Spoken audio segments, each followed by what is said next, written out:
जय हिंद। आज सब आप लोगों को पढ़ाएंगे आनुवांशिकी, जेनेटिक्स।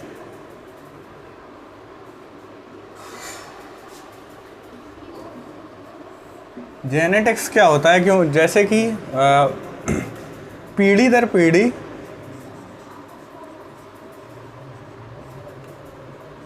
यानी कि first generation to second generation, second generation to third generation, यानी कि पीढ़ी दर पीढ़ी लक्षणों की वंशागति,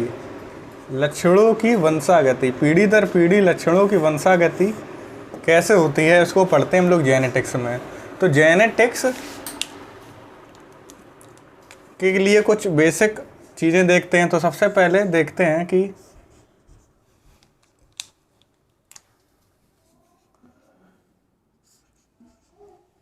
हेरिडिटी।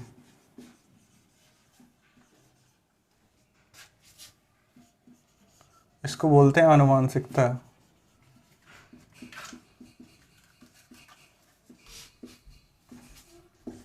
एक पीढ़ी से दूसरी पीढ़ी में लक्षण जाने की जो मैकेनिज्म है उसको बोलते हैं आनुवांशिकता, ठीक है। और पीढ़ी दर पीढ़ी जो लक्षण जाते हैं उनको बोलते हैं आनुवांशिक लक्षण।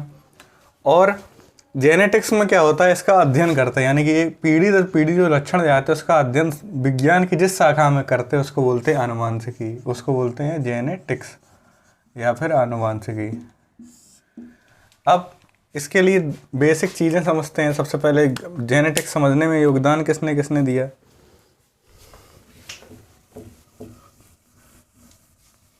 तो नंबर 1 पे देखते हैं तो सबसे पहले आते हैं ग्रेगर जॉन मेंडल।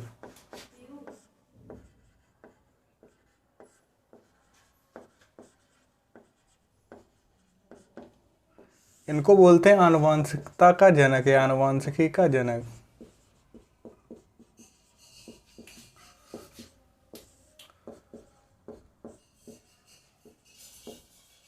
पहले कोई नहीं जानता था कि आनुवांशिकी क्या होती है, तो इन्होंने बताया कि आनुवांशिकी का अध्ययन करके और कुछ प्रयोग किए, इसलिए उनको बोलते हैं आनुवांशिकी का जनक या आनुवांशिकता का जनक, फादर ऑफ जेनेटिक्स।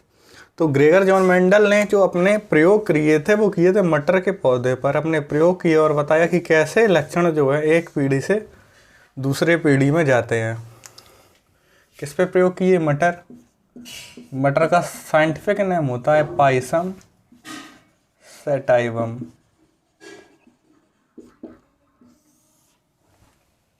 इन्होंने प्रयोग किए और प्रयोग के बाद 3 अपने नियम निकाले।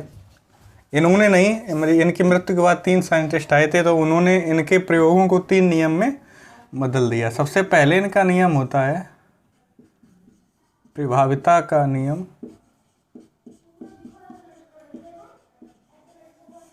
सेकंड नंबर आता है युग्मकों की शुद्धता का नियम, प्रभाविता का नियम, युग्मकों की शुद्धता का नियम, और थर्ड नंबर पे स्वतंत्र अपव्यूहन का नियम। स्वतंत्र अपव्यूहन का नियम। तो इन 3 नियमों में सबसे पहले प्रभाविता का नियम, युग्मकों की शुद्धता का नियम और स्वतंत्र अपव्यूहन का नियम, इन्हें तीनों नियमों को आप तब समझ पाएंगे जब बेसिक चीज़ें आप आनुवांशिकी के कुछ शब्दावली है उसको हम लोग सबसे पहले 2-3 शब्दावली को समझते हैं। तो जो शब्दावली है उसको देखेंगे तो सबसे पहले देखें हम लोग जीन क्या होती है। नंबर 1 पे जीन को बोलते हैं एलील। अलील या फिर एलील, एलील क्या होता है कि जो समजात गुणसूत्र होते हैं उन पे समान स्थल पे स्थित जीन, जैसे कि, और जीन को कैसे प्रदर्शित करते हैं कि जैसे लंबाई की जीन होगी तो लंबाई, लंबेपन के लिए टाल की इंग्लिश होती है, टाल माने लंबापन, तो लंबेपन को बोलते हैं टाल टी, और जो बौनापन है बोलता है स्मॉल टी, ठीक है। तो ये जो क्या है, समजात गुणसूत्र पे स्थित समान जो एलील है, इसका एलील ये है, यानी कि जो सामान्य लक्षणों को निर्धारित कर रहे हैं। इसका लक्षण क्या है? लंबाई, और निर्धारित कौन कर रहा है? ये लंबाई को ही निर्धारित कर रहा है, लंबेपन को और बौनेपन को, लेकिन लक्षण क्या है? किसी की लंबाई, ऐसे ऊंचाई की या फिर बीज के रंग की, ये सब क्या होते हैं? एलील। एलील को ही एलील प्रयोग शब्द किसने किया था? मेंडल ने। लेकिन एलील को बाद में जीन नाम दे दिया गया। जीन नाम किसने दिया था? जोहानसन ने। किसने दिया था? जोहानसन ने। ठीक है।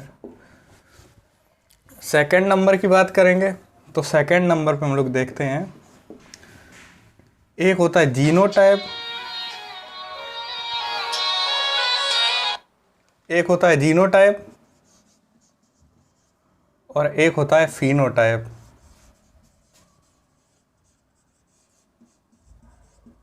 ये क्या होता है? और यहाँ पे सबसे पहले एलील में देखेंगे तो दो चीज़ें होती हैं एलील में, एक होती है प्रभावी और एक होता है अप्रभावी। यानी कि एक डोमिनेंट एक रेसेसिव, ये डोमिनेंट ये रेसेसिव। प्रभावी मतलब जैसे लंबेपन में लंबापन बौनेपन पर प्रभावी है, तो प्रभावी को इन्होंने मेंडल ने अलग लिखा था। और अप्रभावी जो दब जाती है जीन, ये प्रभावी जो इस पर प्रभाव डालती है। यानी कि अगर मान लो कि अप्रभावी और प्रभावी दोनों चीज़ें साथ में हो तो प्रकट कौन सी होगी? प्रभावी। जैसे बात करें किसी में अगर ये उसका जीनोटाइप है, अगर उसमें ये जीन प्रारूप है, तो इसमें प्रभावी कौन है? टी, लंबापन। तो लंबापन प्रभावी होगा, यानी कि वो दूर से देखने में कैसा होगा? लंबा। लेकिन उसमें बौनेपन की भी जीन है, लेकिन ये अप्रभावी है, तो इसको क्या बोल दिया? अप्रभावी जीन, यानी कि रेसेसिव जीन। अब जीनोटाइप और फिनोटाइप क्या होता है? किसी भी जीव का जीनोटाइप होता है प्रदर्शित, उसमें जीन प्रारूप कौन सा है, जैसे कि टी और स्मॉल टी। और फिनोटाइप क्या होता है? लक्षण प्रारूप। ये लक्षण प्रारूप होता है, ये जीन प्रारूप। लक्षण प्रारूप वो कैसा दिखेगा? तो अब टी और स्मॉल टी वाला कैसा दिखेगा? तो जो प्रभावी होगा, प्रभावी क्या है? कैपिटल टी, तो कैसा दिखेगा? लंबा। ये होता है जीनोटाइप और फिनोटाइप। यह है जीनोटाइप, फिनोटाइप और ये है एलील। ठीक है। अब हम लोग इसमें पढ़ेंगे इनकी आनुवंशिकता के नियम। पहला नियम जो आपको बताया है वो क्या है? प्रभाविता का नियम।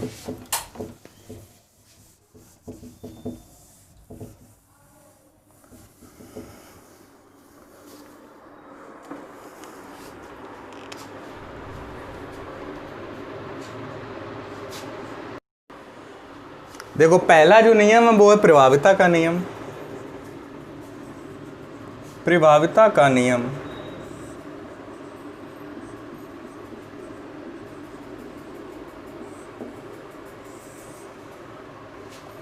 अच्छा, इन्होंने जो लक्षण लिए थे आपको, जैसे लक्षण बताए लंबापन, बौनापन, तो ऐसे करके उन्होंने 7 लक्षण लिए थे। कितने लक्षण लिए थे मेंडल ने? 7 लक्षण लिए थे। और एक लक्षण की 2 एलील थी, तो टोटल कितनी एलील हो गई? टोटल 14 एलील हो गई, यानी कि 14 कैरेक्टर। और जो ट्रेट है वो 7 है। इंग्लिश में बोलते हैं ट्रेट, कैरेक्टर, लक्षण को। ठीक है। तो कुल मिला के 7 लक्षण और उनकी 14 एलील, टोटल 14। ठीक है। अब यहाँ पे प्रभाविता के नियम में देखते हैं तो उन्होंने बताया जब 2 विपरीत लक्षण वाले जीवों के बीच संकरण कराया जाता है तो प्रथम पीढ़ी में वह लक्षण प्रकट होता है जो प्रभावी होता है। इसी को प्रभाविता का नियम कहते हैं। अब इसको समझने के लिए, ये तो स्टेटमेंट है इसका, अब इसको समझने के लिए हम लोग एक लक्षण उठाते हैं। एक लक्षण क्या है? लंबाई। अब लंबाई में 2 चीज़ें हो सकती है, या तो वो लंबा होगा या फिर बौना होगा। तो लंबेपन को हमने बताया कि किसमें प्रदर्शित करते हैं? कैपिटल टी से।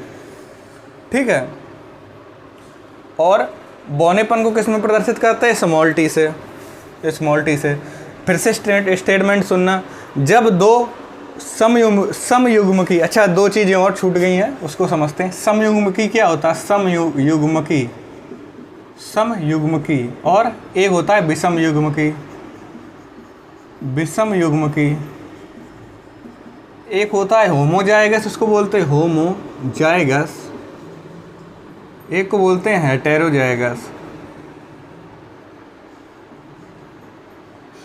होमोजाइगस मतलब होता है जिसमें शुद्ध जीन हो, जैसे कि या तो टी और टी, लंबेपन की 2 जीन है। अच्छा एक चीज़ याद रखना, जब कोई जीव होगा उसमें हमेशा 2 जीन होती हैं, क्योंकि 2 जोड़े में क्रोमोसोम उपस्थित होते हैं। विषम युग्म की मतलब अपोजिट साइड का, टी और स्मॉल टी, यानी कि एक जीन अलग है दूसरी जीन अलग है, उसको बोलते हैं हेटेरोजाइगस, विषम युग्मक।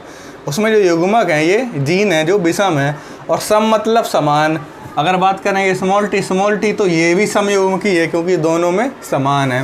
तो प्रभावता के नियम में बोला गया है जब जो समयुग्मकी होमोजाइगस शुद्ध विपरीत लक्षण वाले पौधों के बीच संकरण कराया जाता है तो प्रथम पीढ़ी में प्रभावी लक्षण प्रकट होता है। अब प्रभावी लक्षण दबा रहता है, इसको प्रभावता का नियम बोला गया। अब होमोजाइगस होमोजाइगस में क्या है, स्मॉल टी कैपिटल टी, यहाँ पे संकरण करा के देखते हैं।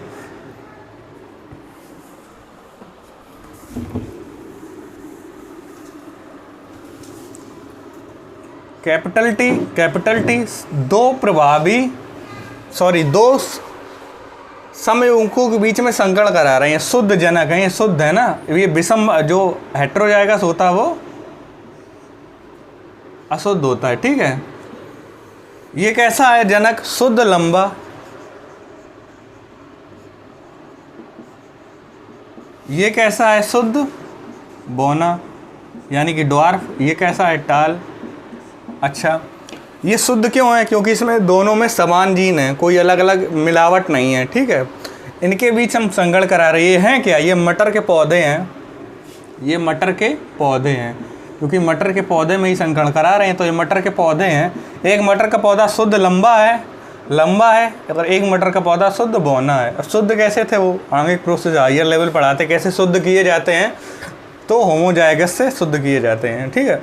तो एक लंबा है और एक छोटा है। जब इनके बीच संकरण कराया तो हमेशा सबसे पहले तो युग्मक तैयार होंगे, एक को मेल मान लो और एक को फीमेल मान लेते हैं। तो जब ये तैयार हुआ तो पहली इसमें जीन आई, इसका एक युग्मक है, ये है, और इससे एक स्मॉल टी आएगा। जब इन दोनों के बीच क्रॉस होता है तब हमको मिलता है टी और स्मॉल टी। ये देखो, मतलब कि अब हमको ये देखना, ये तो टी और टी दोनों कैपिटल हैं तो ये तो शुद्ध लंबा ही हो गया, दोनों स्मॉल है तो शुद्ध बौना ही हो गया। लेकिन ये कैसा दिखेगा, तो ये दिखेगा लंबा, क्योंकि लंबापन बौनेपन पर प्रभावी है, तो इसको ही प्रभावता का नियम बोलते हैं।